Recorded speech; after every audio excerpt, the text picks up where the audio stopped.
Hello, नमस्कार, जय हिंद, वंदे मातरम। कैसे हैं आप सभी? आशा करता हूँ आप सभी स्वस्थ होंगे, मस्त होंगे। Good morning. आप सभी की तैयारी बेहतरीन चल रही होगी, जैसा कि आप सभी को जानकारी है हमारे यूट्यूब चैनल के माध्यम से। UP triple S C PET, SSC GD, SSC CGL, SSC SCHSL, banking, railway, तमाम हर कंपटीशन एग्जाम की तैयारी यूट्यूब पर निःशुल्क कराई जा रही है। तो इससे पहले हमारी क्लास आ चुकी हैं और आपने अगर वो क्लास नहीं देखी हैं तो आप क्लास को ज़रूर देखें। तो आज की जो हमारी क्लास है वो है भारत की महत्वपूर्ण इम्पोर्टेंट नदियाँ। आज हम नदियों को विस्तार से पढ़ेंगे और इसकी जो क्लास रहेगी वो हमारी 2 पार्ट में वीडियो रहेगी। तो आज हमारा पहला पार्ट है भारत की नदियाँ, जिसमें हम केवल महत्वपूर्ण टॉपिक 3 कवर करेंगे, जिसमें हैं आपकी पहला है सिंधु नदी तंत्र, यानी केवल सिंधु नदी की उत्पत्ति, इसकी लंबाई कहाँ से निकलती है और कहाँ जाकर गिरती है, इसकी सहायक नदियाँ कौन कौन सी हैं, इसे किस नाम से जाना जाता है। ऐसे ही गंगा नदी तंत्र, गंगा नदी का उद्गम स्थल कहाँ पर है, कहाँ पर जाकर इसकी धारा गिरती है, इसकी सहायक नदियाँ कौन कौन सी हैं, इसे भी किस नाम से जाना जाता है, किन किन देशों में बहती है। और तीसरा है प्रायद्वीपीय नदी तंत्र, इसकी सहायक नदियाँ कौन कौन सी हैं, इसके अंतर्गत कौन कौन सी नदियाँ आती हैं, इनका उद्गम स्थान कहाँ है और कहाँ जाकर गिरती हैं, इनकी लंबाई कितनी है। तो इसी के साथ हमारी क्लास स्टार्ट होती है। देखिए, पहला जो शब्द आता है एस्चुअरी क्या है। एस्चुअरी वह शब्द होता है जो सागर तट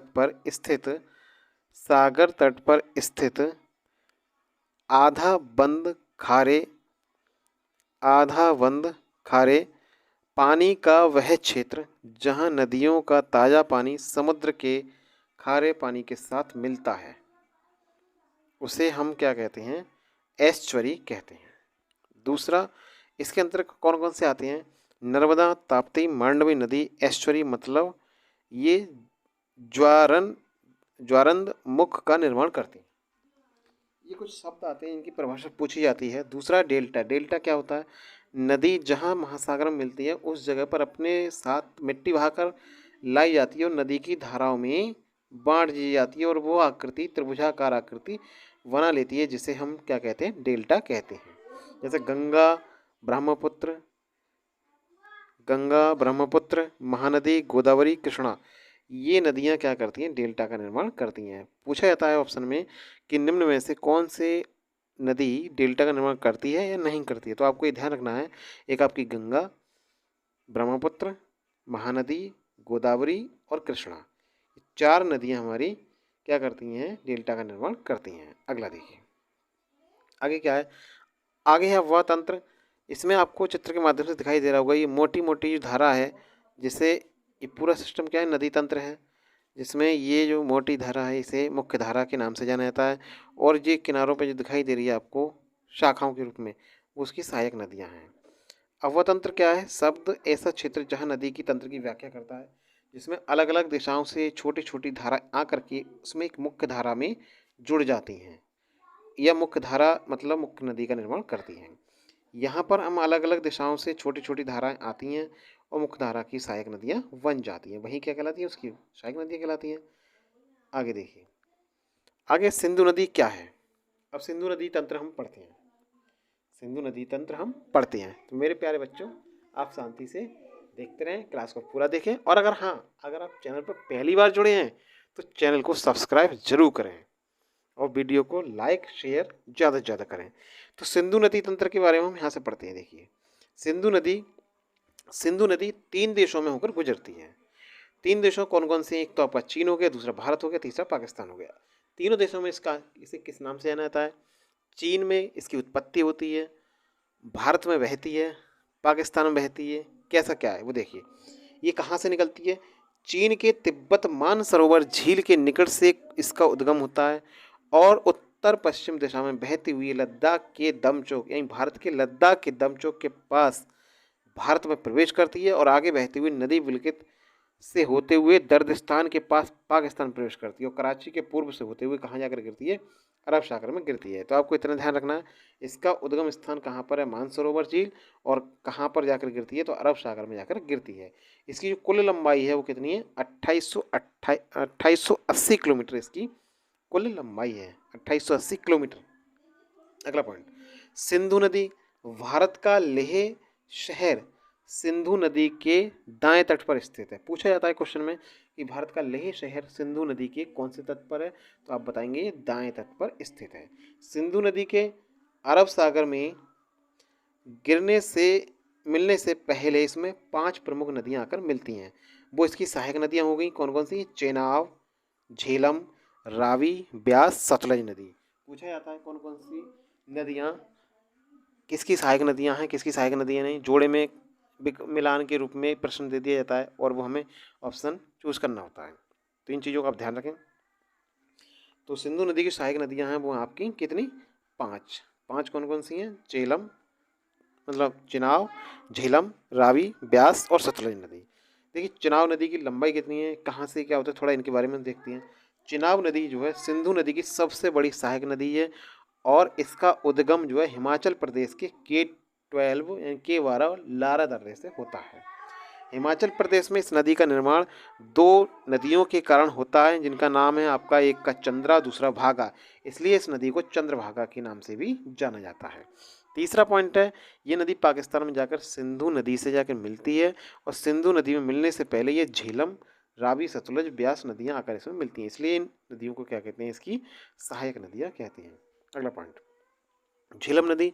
झेलम नदी का उद्गम कश्मीर घाटी के वेरीनाग के निकट से होता है, जिसकी लंबाई भारत के अंदर भारत पाकिस्तान सीमा का निर्माण करते हुए 170 किलोमीटर की दूरी तय करती है। और रावी नदी, ये नदी हिमाचल प्रदेश के रोहतांग दर्रे से निकल करके कश्मीर पंजाब होते हुए पाकिस्तान के निकट चेनाब में जाके मिल जाती है। सतलज नदी, ये नदी तिब्बत के राक्षस ताल से निकलती है और सिंधु नदी के समांतर बहती हुई हिमाचल प्रदेश में प्रवेश करती हुई पंजाब होते हुए कहाँ जाकर निकलती है, पाकिस्तान के बहावलपुर में चेनाब नदी में जाकर मिल जाती है। चेनाब नदी से मिलने से पहले इसमें ब्यास नदी आकर मिल जाती है, इसमें ब्यास नदी आकर जरूर मिलती है, ये ब्यास नदी आकर मिल जाती है। ब्यास नदी रोहतांग दर्रे से निकली ब्यास नदी हिमाचल प्रदेश की कुल्लू घाटी में हो बहते हुए पंजाब के हरके सतलज नदी में जाकर के मिल जाती है। तो हम बहुत मुख्य टॉपिक को आज कवर कर रहे हैं। आप क्लास को लाइक करें, शेयर करें। एक कुछ चीज़ें इम्पोर्टेंट हैं जिन्हें आप नोट करें, इम्पोर्टेंट है ये।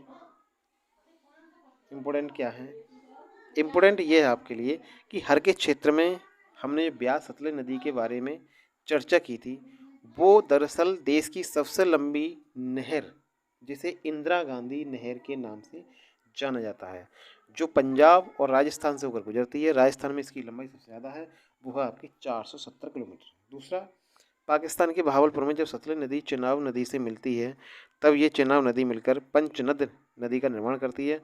मतलब सिंधु नदी में मिलने से पहले 45 किलोमीटर तक ये पांचों नदियां यहाँ एक होकर आगे बढ़ती हैं। तो ये पॉइंट है आपका पाकिस्तान के बहावलपुर में, जब सतलज नदी आकर मिलती है चेनाब नदी से तो सब 5 नदी का निर्माण करती हैं और ये 45 किलोमीटर दूरी तक ये पांचों नदियाँ एक साथ आगे बढ़ती हैं। अगला पॉइंट, ये आपका सिंधु नदी तंत्र है। देखिए सिंधु नदी का मैंने बताया था तिब्बत में स्थित मानसरोवर झील से होते हुए ये लद्दाख के क्षेत्र से पाकिस्तान होते हुए कहाँ जाकर गिरती है, अरब सागर में जाकर गिरती है, यहाँ से इसकी उत्पत्ति होती है।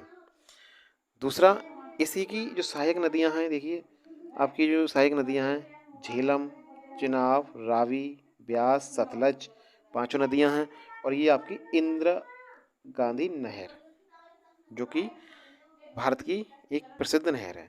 दूसरा एक इम्पोर्टेंट टॉपिक आता है, सिंधु जल समझौता हुआ था पानी वितरण के लिए, यानी कि अब ऐसा हुआ ये नदी जो है वो पाकिस्तान में और भारत में आकर बहती है। जब भारत पाकिस्तान में आकर बहती है तो इसमें विवाद हुआ कि कौन इसको, भारत इसे रोक सकता था और जिसको विवाद बढ़ता गया। पानी के वितरण के लिए 1960 में हुई भारत पाकिस्तान के बीच एक संधि हुई जिसके अनुसार 3 पूर्वी नदियां जो कि ब्यास, रावी, सतलुज जिनका नियंत्रण भारत को दिया गया और बाकी 3 नदियां जो पश्चिमी बची, सिंधु, चिनाब और झेलम, का नियंत्रण पाकिस्तान को दिया गया। अगला पॉइंट, गंगा नदी, इसके बाद आता है गंगा नदी तंत्र। गंगा नदी भारत की सबसे लंबी नदी है। इसकी लंबाई कुल 2525 किलोमीटर है। इसमें भारत की लंबाई है, भारत में बहने वाली लंबाई है, वो है 2071 किलोमीटर। बाकी सभी बांग्लादेश में है। सतोपथ हिमानी से निकली अलकनंदा और गौमुख से निकलने वाली सतोपथ हिमानी से निकलती है अलकनंदा और गौमुख से निकलती है भागीरथी नदी। जब देवप्रयाग में मिलती है तो संयुक्त रूप करके गंगा के नाम से जाना जाता है। ये आपका है। देखिए, गंगा नदी अलकनंदा की 2 प्रमुख सहायक नदियां हैं। कौन कौन सी? एक पिंडार नदी, दूसरी मंदाकिनी नदी। पिंडार नदी अलकनंदा को कर्णप्रयाग में आकर मिलती है। पिंडार नदी आपको दिखाई दे रही होगी। पिंडार नदी अलकनंदा को कर्णप्रयाग में आकर मिलती है। दूसरी मंदाकिनी नदी अलकनंदा को रुद्रप्रयाग में आकर के मिलती है। और ये आगे चल करके किसका रूप देती है? गंगा का रूप देती है। प्रसिद्ध केदारनाथ मंदिर मंदाकिनी नदी के तट पर स्थित है और बद्रीनाथ का मंदिर अलकनंदा नदी के तट पर स्थित है। गंगा नदी तंत्र। गंगा नदी की बहुत सी सहायक नदियां हैं, जैसे यमुना, कोसी, सोन नदी, गोमती, दामोदर, घाघरा, जैसे सरयू के नाम से जाना जाता है, गंडक, रामगंगा, ये सभी गंगा नदी की सहायक नदियां हैं। इनके बारे में थोड़ा थोड़ा विस्तार से देखते हैं। यमुना नदी गंगा की सबसे बड़ी सहायक नदी है, जो उत्तराखंड के बंदरपुच चोटी पर स्थित यमुनोत्री हिमानी से निकलती है। ये नदी उत्तराखंड से हरियाणा, दिल्ली, उत्तर प्रदेश से बहते हुए प्रयागराज, इलाहाबाद में गंगा नदी में जाकर मिल जाती है। यमुना नदी का प्राचीन नाम कालिंदी नदी है और यमुना की बहुत सी सहायक नदियां हैं, चंबल नदी, बेतवा नदी, केन नदी, ये सभी इसकी सहायक नदियां हैं। अगला पॉइंट, गंगा नदी तंत्र में ही आपको उत्तराखंड से निकली उत्तर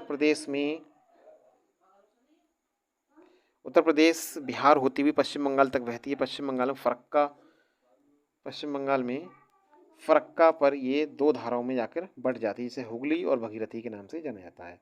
भगीरथी नदी बांग्लादेश से मुख्य धारा में प्रवेश करती है, जिसे पद्मा के नाम से जाना जाता है, और ये बहती हुई पद्मा ब्रह्मपुत्र, जिसे बांग्लादेश में जमुना के नाम से जाना जाता है, मिल जाती है संयुक्त रूप से, जिसे मेघना कहा जाता है। जब पद्मा और जमुना जाकर मिलती हैं, यानी पद्मा को ही जमुना के नाम से जाना जाता है और भगीरथी, जब ये दोनों मिलती हैं तो इन्हें मेघना के नाम से जाना जाता है, बंगाल की खाड़ी में जाकर के गिर जाती हैं। अगला पॉइंट क्या है? चंबल नदी। ये नदी मध्य प्रदेश के इंदौर स्थित महू क्षेत्र के जानापद पर्वत से निकलती है और मध्य प्रदेश उत्तर मध्य भाग में बहते हुए नदी राजस्थान से होकर उत्तर प्रदेश के इटावा में यमुना नदी से मिल जाती है। इस नदी की जो कुल लंबाई है वो आपकी 965 किलोमीटर। बेतवा नदी मध्य प्रदेश के भोपाल से निकलती हुई उत्तर पूर्वी दिशा में बहते हुए उत्तर प्रदेश के हमीरपुर यमुना से मिल जाती है। अगला एक सबसे इम्पोर्टेंट पॉइंट है आपके लिए कि प्रसिद्ध स्थान सांची बेतवा नदी के किनारे स्थित है। सांची में कई बौद्ध स्मारक हैं, जैसे सांची का स्तूप अशोक ने 3वीं शताब्दी ईसा पूर्व में इसे बनाया था। गंगा नदी तंत्र में ही आपका आता है कोसी नदी। ये नदी नेपाल में हिमालय से निकलती है और बिहार में प्रवेश करती है। ये नदी प्रायः अपना मार्ग बदलने के कारण चर्चा में रहती है और इसमें आने वाली बाढ़ से बिहार में अधिक मात्रा में तबाही देखने को मिलती है, इसलिए इसे बिहार का शोक भी कहा जाता है। कोसी नदी को, या प्रश्न इस तरह से आता है कि किस नदी को बिहार का शोक कहा जाता है, तो वो आप कहेंगे कोसी नदी को। ये नदी बिहार के कटिहार गंगा नदी से जाके मिल जाती है। दामोदर नदी छोटा नागपुर पठार से निकलने वाली, ये पश्चिम में बहती हुई हुगली नदी में जाकर मिलती है। इस नदी में अचानक आने वाली बाढ़ के कारण बंगाल का अभिशाप भी इसे कहा जाता है। तो दामोदर नदी को बंगाल का अभिशाप भी कहा जाता है और इस नदी को जैविक मरुस्थल भी कहा जाता है। क्यों? प्रदूषण के कारण जैविक मरुस्थल भी कहते हैं।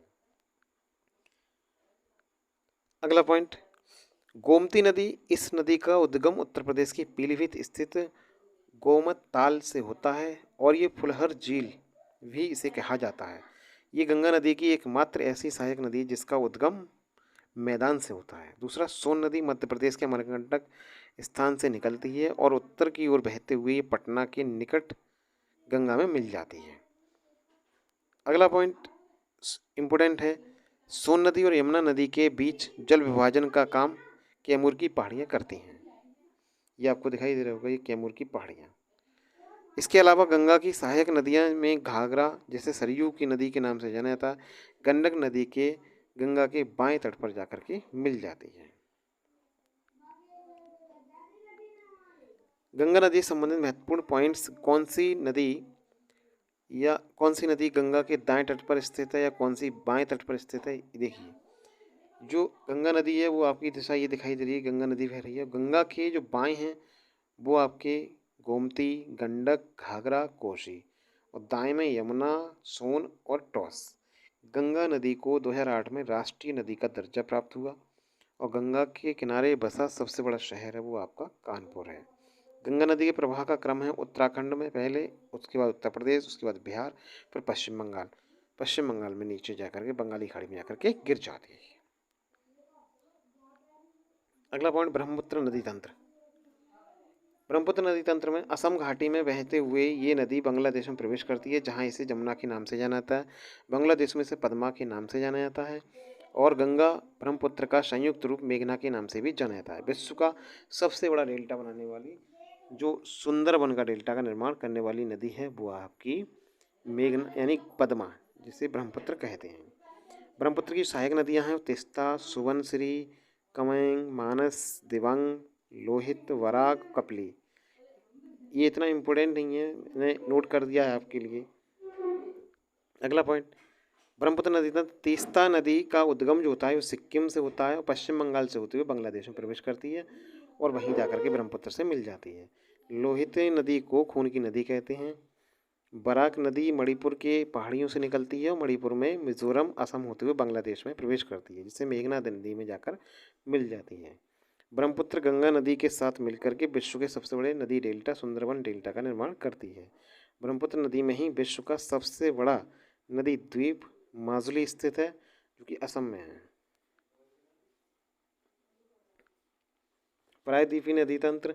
हिमालय नदी तंत्र की तुलना में प्रायद्वीपीय नदी तंत्र बहुत अधिक पुराना है, और इसका जो आकृति है वो एक वृक्षनुमा, दक्षिण भारत की नदियां जो है वृक्षनुमा अववाह तंत्र, अर्थात दक्षिण भारत की जो नदियां बहने वाली वो एक वृक्ष के आकार में, जो वृक्ष की शाखाएं होती हैं उस आकार में वो बहती हैं। प्रायद्वीपीय नदियों के प्रवाह में अववाह में नर्मदा, ताप्ती, माही, गोदावरी, कृष्णा, कावेरी, महानदी आती हैं। अरब सागर में गिरने वाली, ये देखिए आपका इधर अरब सागर हो गया, इधर आपका बंगाली खाड़ी हो गई। अरब सागर में गिरने वाली नदियां हैं नर्मदा, ताप्ती, माही। बंगाल की खाड़ी में गिरने वाली गोदावरी, कृष्णा, कावेरी, महानदी। नर्मदा नदी, ये जो है नर्मदा नदी विंध्याचल पर्वत और सतपुड़ा पर्वत के बीचों बीच से जाकर के बहती है। मध्य प्रदेश के अमरकंटक से होते हुए इसकी उत्पत्ति होती है, पश्चिम की ओर बहते हुए 1312 किलोमीटर की दूरी तय करती है, और खंबात की खाड़ी अरब सागर में मिल जाती है। नर्मदा नदी उत्तर में विंध्याचल पर्वत और दक्षिण में सतपुड़ा के बीच भ्रंश घाटी से होते हुए बहती है। ये नदी मध्य प्रदेश की सबसे बड़ी नदी है, और मध्य प्रदेश की जीवन रेखा भी कहा जाता है इसे। इसकी सहायक नदियां हैं औरसंग, तवा, शेर। अमरकंटक से दो नदियां निकलती हैं जिन्हें नर्मदा, सोन नदी, दोनों नदियां भ्रंश घाटी से ही होकर बहती हैं। अगला पॉइंट, ताप्ती नदी। ताप्ती नदी माही नदी और आपकी पीछे हो गई एक नर्मदा नदी। नर्मदा नदी की लंबाई सबसे ज़्यादा है, उसके बाद आपकी आती है ताप्ती नदी, और ताप्ती नदी के बाद माही नदी। ये सभी दक्षिण भारत की नदियां हैं। मध्य प्रदेश के बैतूल जिले के निकट सतपुड़ा पहाड़ियों से निकलती है, और मध्य प्रदेश, महाराष्ट्र, गुजरात से प्रवाहित होती हुई अरब सागर में जाकर मिल जाती है। इसका उद्गम मध्य प्रदेश के थार जिले के समीप विंध्याचल पर्वत श्रेणी से होता है। मध्य प्रदेश, राजस्थान, गुजरात से बहती हुई नदी खंपात की खाड़ी में जाकर गिर जाती हैं। माही भारत की एकमात्र ऐसी नदी है जिसको कर्क रेखा को 2 बार भागों में काटती है। ये सबसे ज़्यादा इम्पोर्टेंट है आपके लिए कि माही भारत की एकमात्र ऐसी नदी है जो कर्क रेखा को 2 बार काटती है। ये देखिए कर्क रेखा आपको दिखाई दे रही होगी, जिसे ये नदी 2 बार काट रही है। अगला पॉइंट, गोदावरी नदी। ये प्रायद्वीपीय भारत की सबसे लंबी नदी है, और महाराष्ट्र के नासिक जिले के रिकमेश्वर से निकलती है और दक्षिण पूर्व की ओर बहते हुए बंगाली खाड़ी में जाकर गिरती है, जिसकी लंबाई 1465 किलोमीटर है। गोदावरी नदी, ये आपको दिखाई दे रही होगी गोदावरी नदी। दूसरा आता है पेनगंगा, इंद्रावती, प्राणहिता इसकी प्रमुख सहायक नदियां हैं। कृष्णा नदी जिसकी लंबाई 1400 किलोमीटर है। कृष्णा नदी प्रायद्वीपीय भारत की दूसरी सबसे बड़ी नदी है।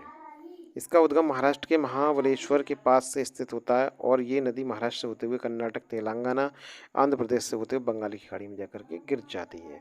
कृष्णा नदी की सहायक नदियां हैं वह तुंगभद्रा, कोयना और भीमा। कृष्णा नदी जल विवाद कृष्णा नदी के जल बंटवारे से संबंधित है जो आंध्र प्रदेश, कर्नाटक, महाराष्ट्र के बीच 1957 से चल रहा है। महानदी छत्तीसगढ़ उड़ीसा की प्रमुख नदी है जिसकी लंबाई 851 किलोमीटर है और इसका उद्गम छत्तीसगढ़ के रायपुर के निकट सिहावा पहाड़ी से होता है। ये नदी आगे पूर्व की ओर बहते हुए उड़ीसा में प्रवेश करती है और डेल्टा का निर्माण करते हुए बंगाल की खाड़ी में गिर जाती है। तेल नदी और जोंक महानदी की प्रमुख सहायक नदी हैं। कावेरी नदी कर्नाटक के कुर्ग के निकट ब्रह्मगिरी पहाड़ियों से निकलती है और कर्नाटक, तमिलनाडु से बहते हुए तिरुचिरापल्ली के निकट बंगाल की खाड़ी में जाकर के गिरती है। ध्यान रखिएगा, दक्षिण भारत की गंगा किसे कहा जाता है? वो कहा जाता है आपकी कावेरी नदी को। किस नदी को दक्षिण भारत की गंगा कहते हैं? तो वो आपका कावेरी नदी। इसके बाद अन्य प्रमुख नदियों में आती हैं आपकी स्वर्णरेखा नदी। देखिए ये स्वर्णरेखा नदी है। उसके बाद ये लूनी नदी है। ये झारखंड में बहने वाली एक नदी है और ये छोटा नागपुर के पठार से निकलती है। झारखंड से निकलकर पश्चिम बंगाल, उड़ीसा होते हुए बंगाली खाड़ी में गिरती है। प्रसिद्ध शहर जमशेदपुर, जिसे टाटा नगर के नाम से जाना जाता है, इसी तट पर स्थित है। दूसरा, लूनी नदी, इसका उद्गम अजमेर के निकट अरावली पहाड़ियों के निकट नाग पहाड़ से होता है। राजस्थान से होते हुए गुजरात के कच्छ के रण में विलुप्त हो जाती है। इस नदी को साल्ट रिवर के नाम से जाना जाता है क्योंकि नमक की नदी के नाम से इसे जाना जाता है। इसके बाद काली नदी और पेन्ना नदी, ये हमें लास्ट यही पढ़ना है बस। काली नदी, इस नदी को शारदा या काली गंगा के नाम से जाना जाता है। ये नदी हिमालय स्थित काला पानी नामक स्थान से निकलती है। उत्तराखंड, उत्तर प्रदेश में होते हुए ये नदी घाघरा नदी के साथ मिल जाती है। इसके ये नदी पूर्व की ओर नेपाल, भारत की अंतर्राष्ट्रीय सीमा, ये नदी पूर्व की ओर नेपाल और भारत की अंतर्राष्ट्रीय सीमा बनाती है। पेन्ना नदी भारत की सबसे प्रमुख नदी है। ये नदी कर्नाटक में नंदुदुर्ग पहाड़ी से निकलकर पूर्व की ओर 970 किलोमीटर बहकर बंगाल की खाड़ी में जाकर गिरती है। ये सभी अन्य प्रमुख नदियां हैं और ये इम्पोर्टेंट हैं। तो दोस्तों ये थी हमारी आज की क्लास जिसमें हमने नदियों को विस्तार से कवर किया है। आगे इसी के साथ मिलेंगे, तब तक के लिए नमस्कार, जय हिंद, वंदे मातरम। खुश रहिए, मस्त रहिए, अपनी तैयारी को बेहतरीन करते रहिए।